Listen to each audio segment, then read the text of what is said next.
Hi friends, welcome to handstalk. இந்த வீடியோவில் நம்ம ஒரு கலர்ஃபுல்லான ஹெல்தியான சட்னியோட ரெசிபியை பார்க்க போகிறோம். பீட்ரூட் ஒரு ரொம்ப ஹெல்தியான ஒரு வெஜிடபிள்னு எல்லாருக்குமே தெரியும்.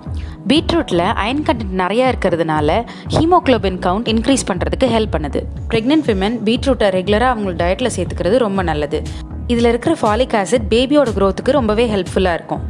இதில் ஹை ஃபைபர் இருக்கிறதுனால டைஜஷனை இம்ப்ரூவ் பண்ணும்.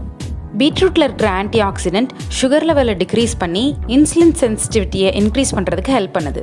இப்படி ஒரு அமேசிங்கான வெஜிடபிள் வச்சு ஒரு சட்னி எப்படி பண்ணலான்னு இந்த வீடியோவில் பார்க்க போகிறோம். இப்படி ஒரு ஹெல்தியான சட்னிக்கு ஏற்ற ஒரு சூப்பர் ஹெல்தியான தோசையோட ரெசிபியை இந்த வீடியோவோட டிஸ்கிரிப்ஷனில் ஷேர் பண்ணியிருக்கேன், அதையும் செக் பண்ணிக்கோங்க. இந்த சட்னி செய்கிறதுக்கு தேவையான பொருட்கள்: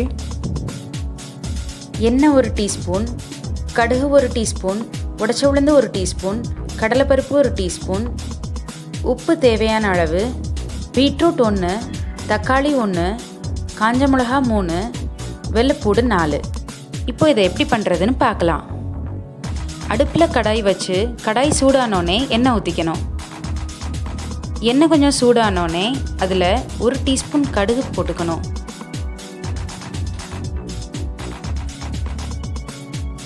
கடுகு நல்லா பொரிஞ்சதுக்கப்புறம் இதோட 1 டீஸ்பூன் உடைச்ச உளுந்து, 1 டீஸ்பூன் கடலைப்பருப்பையும் சேர்த்துக்கணும். இப்போது இதில் 4 வெள்ளைப்பூடையும் காரத்துக்கு ஏற்றாப்புல காஞ்ச மிளகாயும் சேர்த்துக்கலாம். இப்போது சாப் பண்ணி வச்சுருக்க தக்காளியும் இதில் சேர்த்துக்கணும்.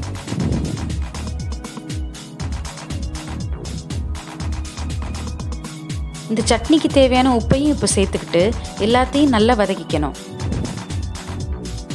லைட்டாக வதக்கினதுக்கப்புறம் இதோட பீல் பண்ணி சாப் பண்ணி வச்சுருக்கிற பீட்ரூட்டையும் சேர்த்துக்கணும்.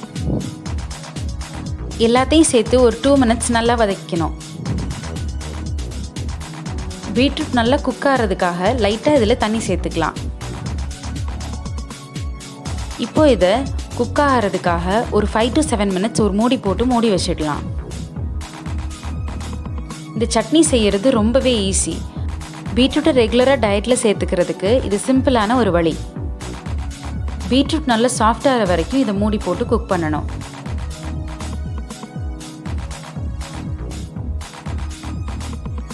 பாருங்கள், பீட்ரூட் நல்லா குக் ஆகிடுச்சு. இப்போது இதை நல்லா ஆற வச்சு மிக்சியில் போட்டு நல்லா ஃபைன் பேஸ்ட்டாக அரைச்சி எடுத்துக்கணும்.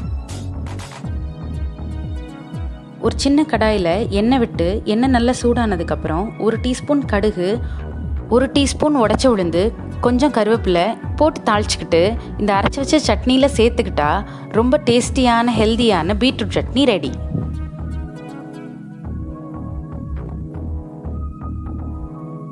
இந்த ரெசிபியை வீட்டில் கண்டிப்பாக ட்ரை பண்ணி பாருங்கள். இது உங்களுக்கு பிடிச்சிருக்குன்னு நினைக்கிறேன். பிடிச்சிருந்தா லைக் பண்ணுங்கள், உங்கள் ஃப்ரெண்ட்ஸோட ஷேர் பண்ணுங்கள்.